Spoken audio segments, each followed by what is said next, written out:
the heart of that reading, the father of the son in the story says, I believe, help my unbelief.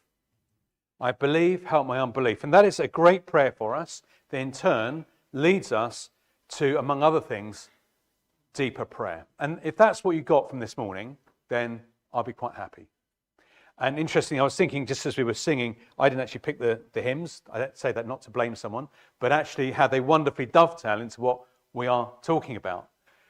There's some service sheets if you want to go home and sing them again as a result. Do that. But that is the point. I believe, help my unbelief, that leads us to deeper prayer. Now, the backdrop of this for us is the society we live in has what some people in the church and sociologists outside of the church have called the meaning crisis. And that leads people to go in different directions. People have this crisis of meaning. And for some, they have this sense that there's something more, that there's a greater power looking at us. And so they've led to things like I don't know if you've come across this, simulation theories, the name of a Muse album as well. So the idea that we are in the matrix, that we're part of a program experiment, because we couldn't have a God looking after us. Others, it leads them to just despair. There is just no point in life. But if over the last few years, we've seen a number of what we might call public intellectuals have flirted with the idea of what we call cultural Christianity.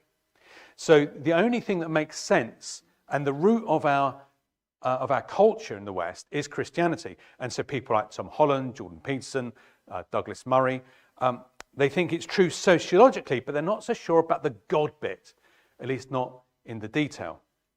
Even Richard Dawkins, who hates the idea of God, says, well, I confess I'm a cultural Christian because the alternatives are not good. Louise Perry, feminist writer, she said this. She said, sometimes I believe it's true. I'd like it to be true. I want my children to be Christian. That's why we go to church, but I'm not wired that way. Now, for your encouragement, over the past year or so, a number of these people have actually come to faith. So the historian and commentator, Scottish guy, Neil Ferguson, and his wife, Ian Hersey Ali, who was kind of like one of the Dawkins sidekicks, have become Christians and been baptized. And now actually Louise Perry did a public statement just a week or two ago about the fact she has now come to faith.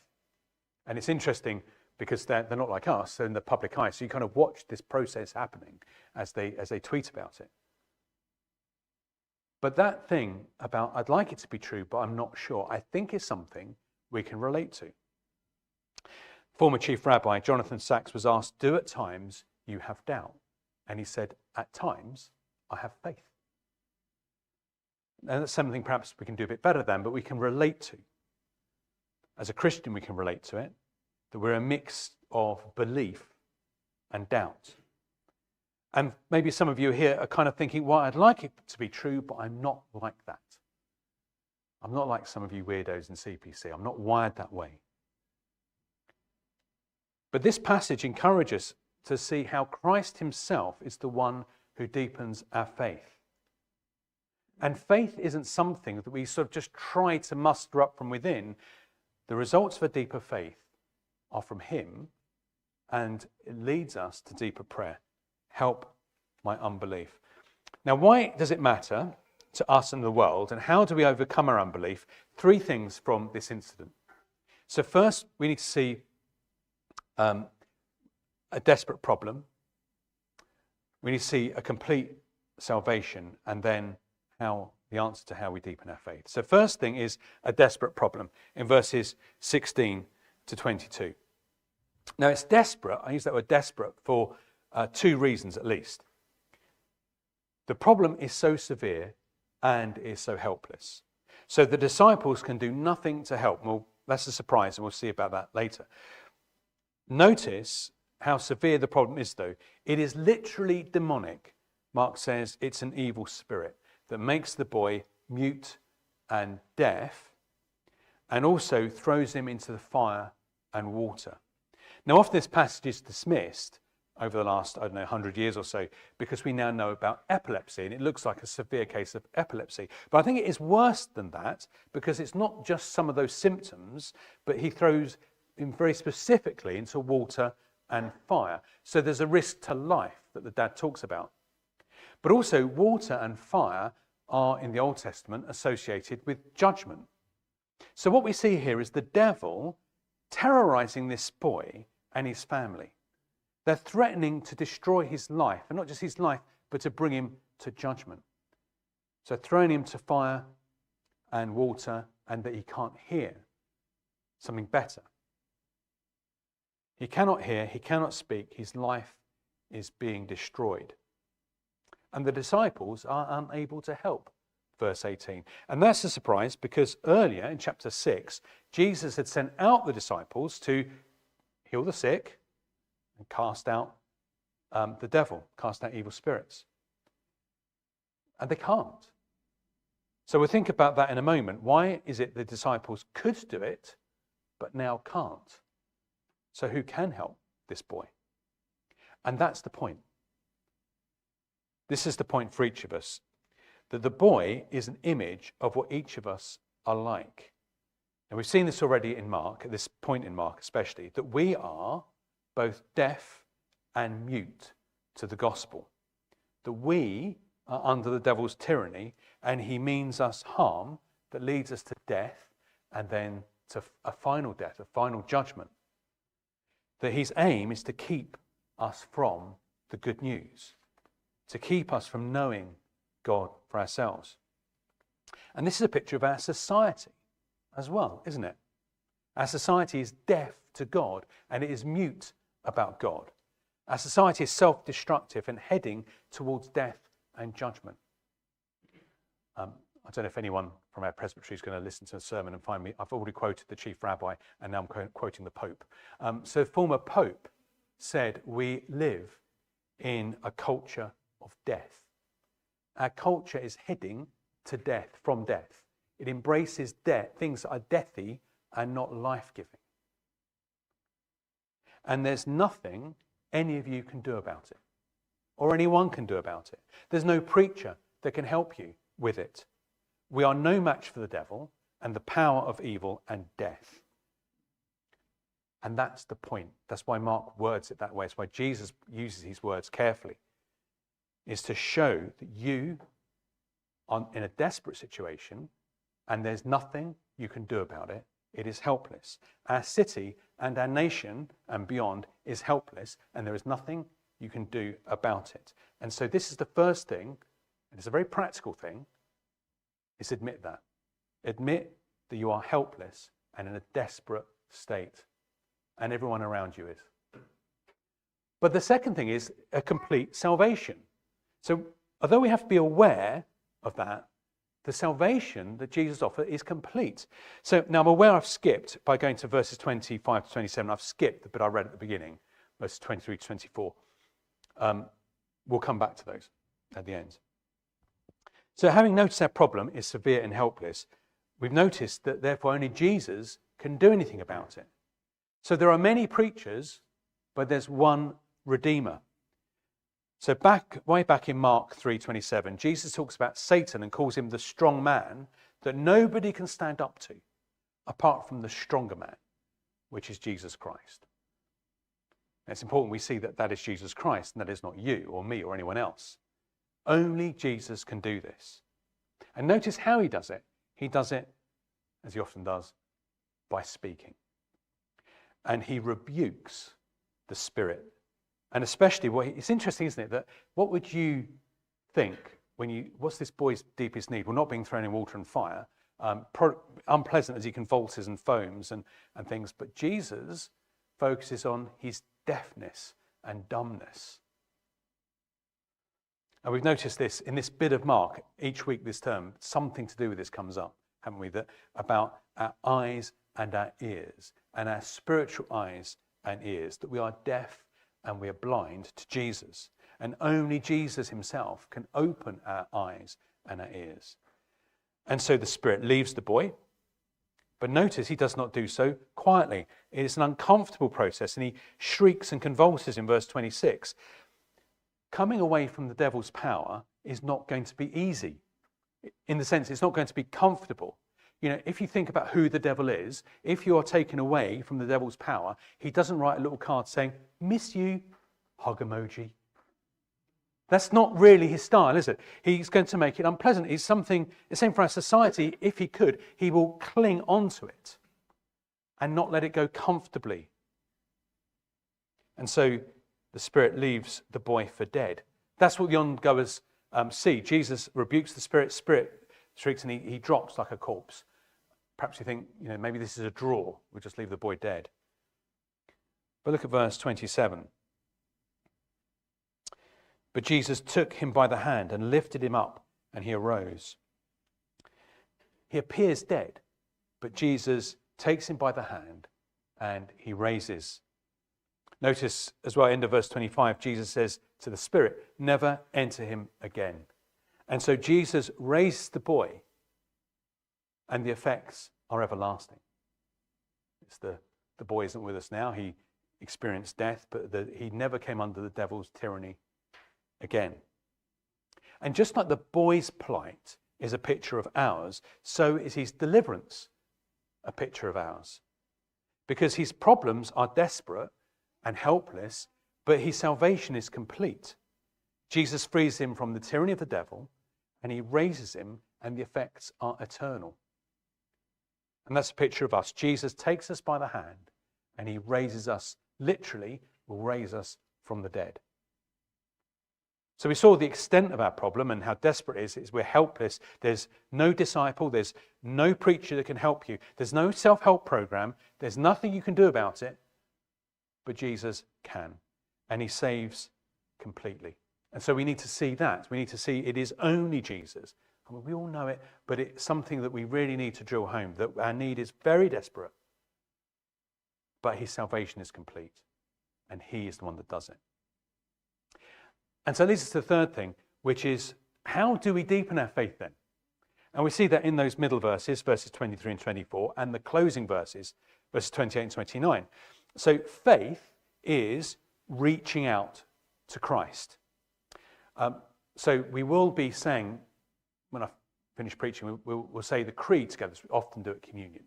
In our non-communion services, we've been sort of gradually looking at bits of the creed in what we call the children's talk, which of course is how the children help us understand the creed. That's what it's really about, isn't it? You know, I'm not really speaking to the kids. So we thought right at the very beginning, the first word in Latin, first word in Greek, is believe. Either I believe or we believe, depending which you use. Believe. And we thought, didn't we? We had Ali Raza faithfully dropping into my arms.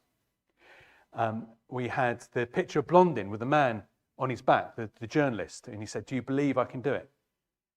That's what it means. Belief, believe, faith, all the same word in Greek and Latin, and the English word trust. It means being held like that by Christ.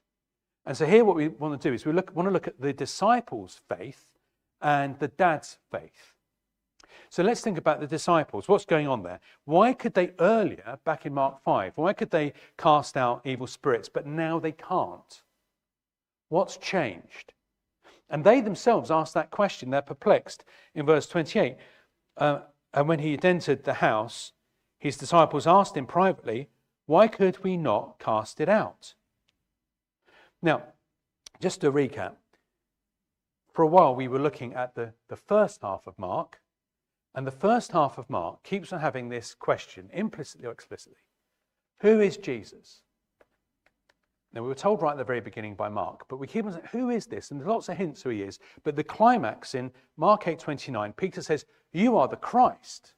So you're the promised one. You're God come as a man. That's who you are. But then the same Peter rebukes Jesus when Jesus starts talking about the cross.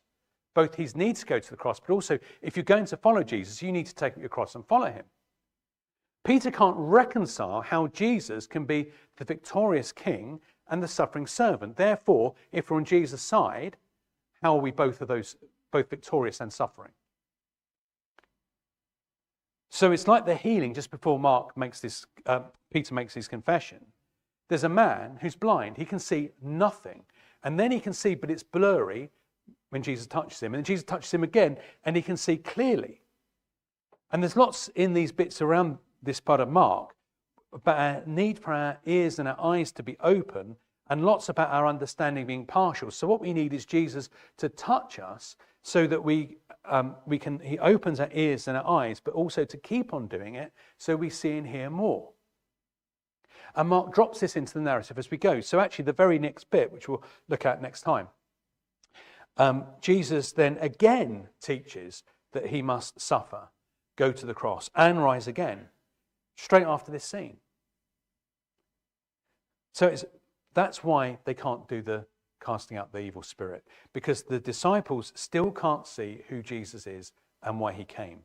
They have in their mind, there's an identity crisis of Jesus. Therefore, that leads to a crisis of trust and faith and belief. So to their question in verse 28, Jesus answers verse 29, but I tell you, oh, read the wrong bit, 29, and he said to them, this kind cannot be driven out by anything but prayer. And some early manuscripts say prayer and fasting.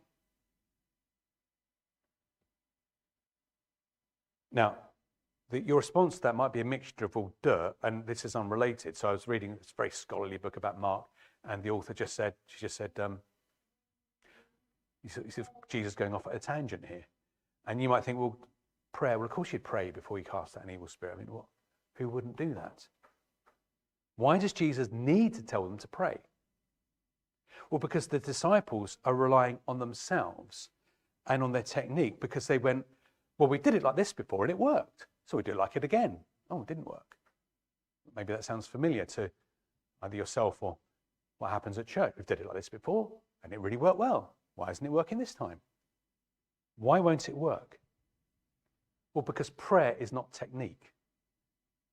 Now, often people will say, prayer is just talking to God, who is your Father. You can talk to your dad, you can talk to God. Now, that's true, but there's a little bit more to it here.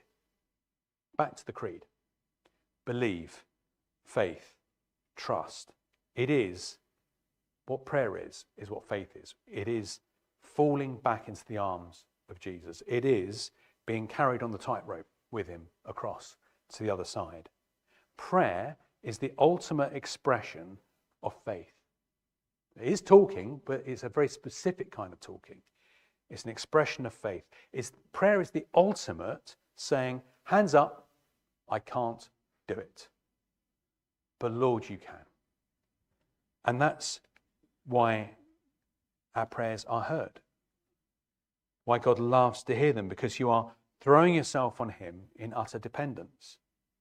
So the second half of Mark, first half, who is Jesus? Second half is about Jesus going to the cross, and you have to take up your cross and follow him. Now that means, one of the big things that means is it means shame. So you might think prayer doesn't sound like taking up my cross and following me. It's just talking to God. What a privilege. But it is a bit like taking up your cross in this sense, the shame of helplessness. You know, have you ever been in the car with a man who doesn't know where he's going? But he knows where he's going. You know, we can't stop and ask for directions. It's something that and women have their own versions, we find helplessness hard to admit. It's part of taking up our cross. It's the grand, I cannot do it. I cannot do the basic things without Jesus.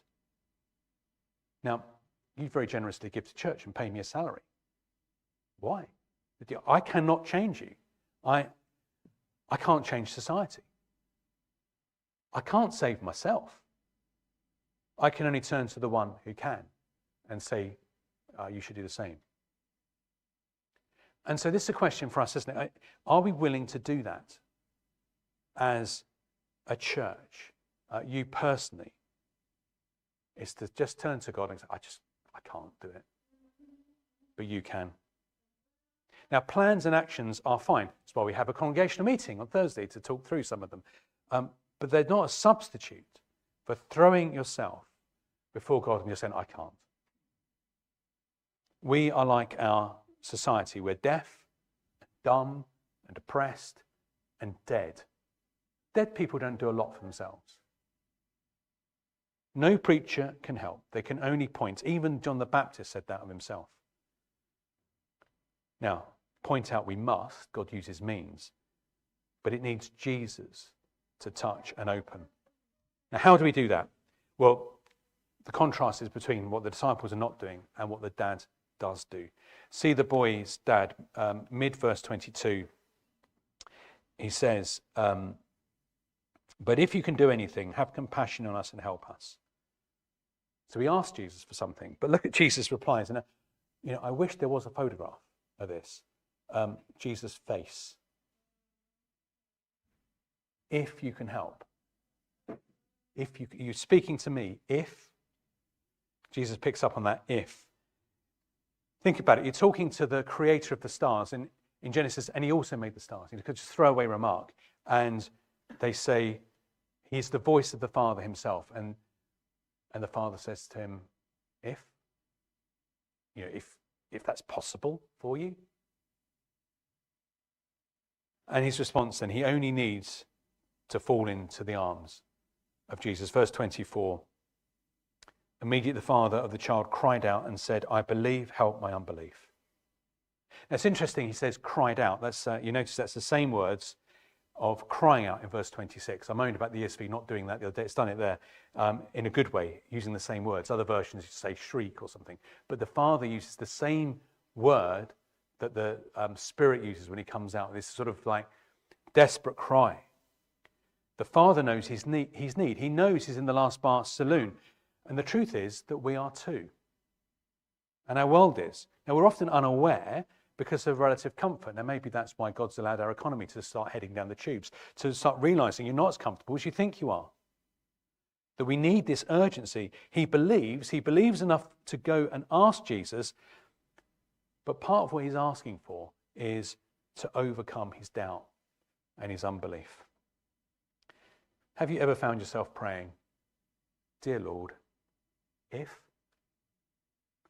And now perhaps we'll always hear a voice back going, if?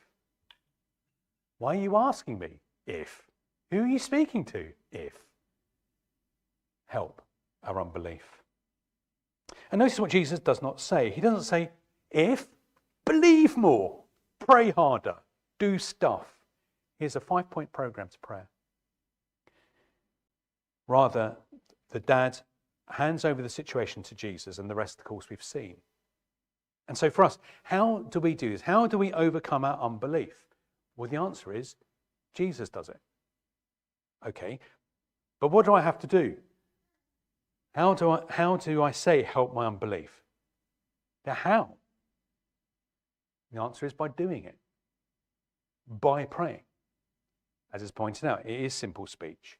Now, the Bible has lots of prayers in it, which gives us patterns in which to pray. There's historic prayers that you can get, and they help us sometimes with formulating, with thinking, getting us going. They show us the sort of priorities that we might bring in prayers, that our priorities are the same as God's priorities. But we speak, but don't just speak, but speak with an attitude of helpless dependence. If we weren't doing that, it wouldn't be praying. But we're coming to Jesus and saying, I am unable to save myself. I want to bring others to you, but I can't do that really, but you can. And we learn to do it by doing it. No, it might be like we started with Deuteronomy 9. There might be, Deuteronomy 6. There might be prayers as we're plodding along the road, maybe chatting with kids, and we say, well, let's pray about that. Set aside times by ourselves to pray, deliberate prayers. It's why prayer occupies an important part of our service. We always have a chunk where we pray about the church, needs of the world, and so on. And there's a joint expression of our need when we have a prayer meeting. We might pray for ourselves, might pray for our church, pray for the nation, but our prayer meeting is actually a very powerful time. It's funny, as a church, we can't really imitate impressive things the world does, but actually the prayer meeting is where the action happens. Book of Acts is a particular blessing when the church gathers together and says corporately, we can't, but you can. If you've never been to a prayer meeting before, I guess it looks like the weirdest thing in the world, but it's where the action happens. A corporate expression of our need before the Almighty God. So your need, our society's needs, they are complex, they're diverse, they are absolutely desperate and spiritual at root, and they're heading to self-destruction and death. But Christ's salvation is complete and it is forever. And so we turn to him in dependence, which is expressed ultimately in prayer. We do that alone. We do that in our families. We do it in the church prayer meetings. So whoever you are, wherever you're at in that journey, whether you're an old Christian, whether you're someone sort of exploring the faith, everything between, together I guess we say, we believe. Help our unbelief.